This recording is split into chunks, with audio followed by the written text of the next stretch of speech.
Today's adventure brings us to San Diego, California for an invite-only Goreware event, where I'm gonna smuggle you in and give you an inside look into this side of the cycling industry.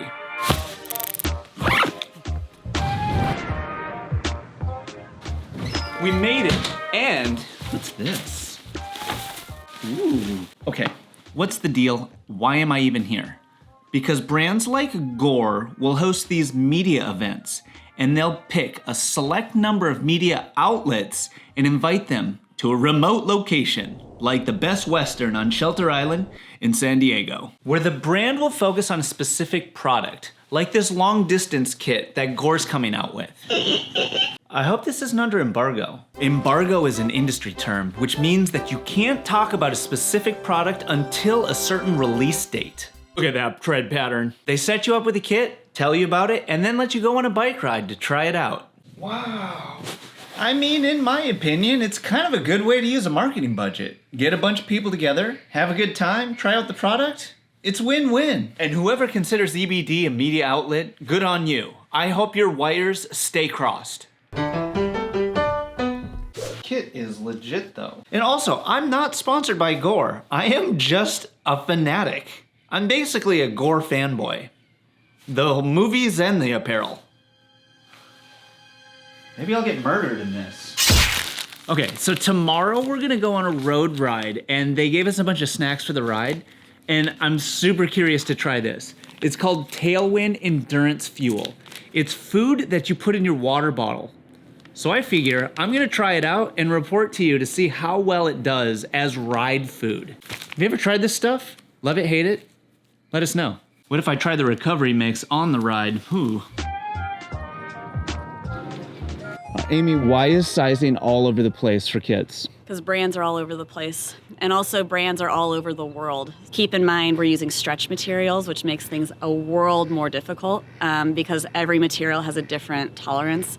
So every fit's gonna be different. Why are kits so expensive? Materials, chamois, different pieces in there. There's a lot that goes into a kit.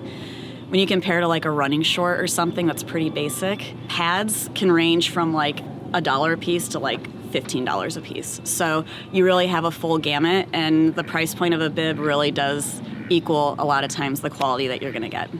How do you know when it's time to retire a bib? For every person, it's different. So for small people, you're gonna get way more life out of a chamois because you're literally not putting as much pressure on. The brand new bib gets the really long rides. After you wear it out a little bit, you start to notice like, it's not as comfortable. It's not dead. It just is good for like the 2-hour rides, and just start moving it down the list. But also washing, if you wash your bibs every single time and you're rotating the same 2 bibs during the week, you're gonna blow that thing out. How would you suggest people clean their bibs? Ooh, so don't use fabric softener. The most basic unscented wash and then hang dry. As easy as that. What do you think of the kit dip? This is a little move that I call the kit dip.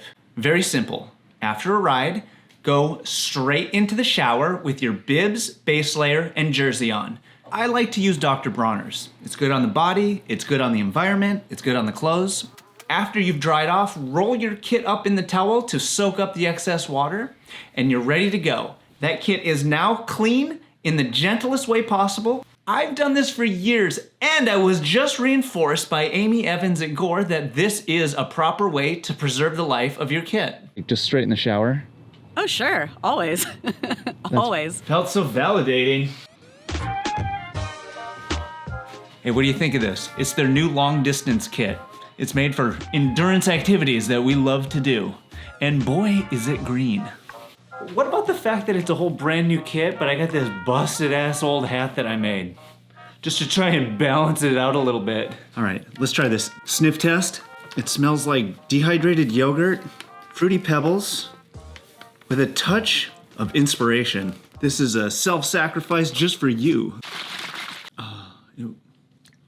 Very palatable. Huh. Let's do this. There are 11 of us on this ride, and 10 of us are on bikes that we've never ridden before. Hey Scott, hey, tell me about your bike. I've got some sort of a yellow Cannondale, riding Shimano and carbon hoops, and yeah, it's kind of fun.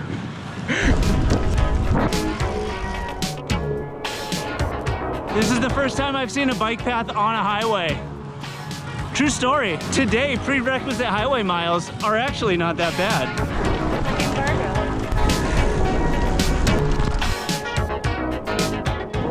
Today I'm riding a plastic white and green Solstice 3C Carry the 2. It's got 105, funny looking stem, but it's working.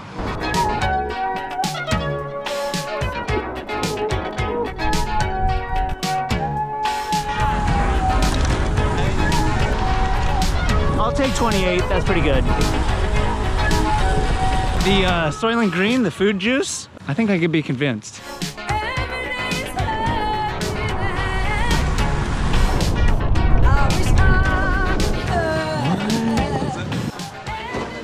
All right, little bike. Thank you for your service. All right, cool kit, fun in the sun. And the ride by the numbers? Just so you know, this wasn't some epic monster adventure. This was just getting to know each other, try out a new kit, and spend a little time in the saddle. Actually, a lot of time on the saddle, which was actually really good for the kit, because it did quite well.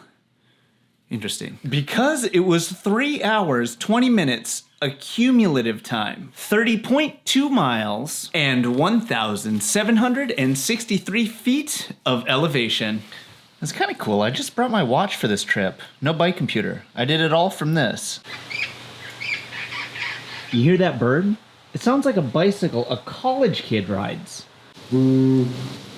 All of this reminds me of the time I threw an illegal bike event in Portland, and I did a bike check on probably the coolest bike I've ever seen. That video is... I got the hiccups. It's right there. You look so good on a bike. I'm just being real with you right now. I want a hug.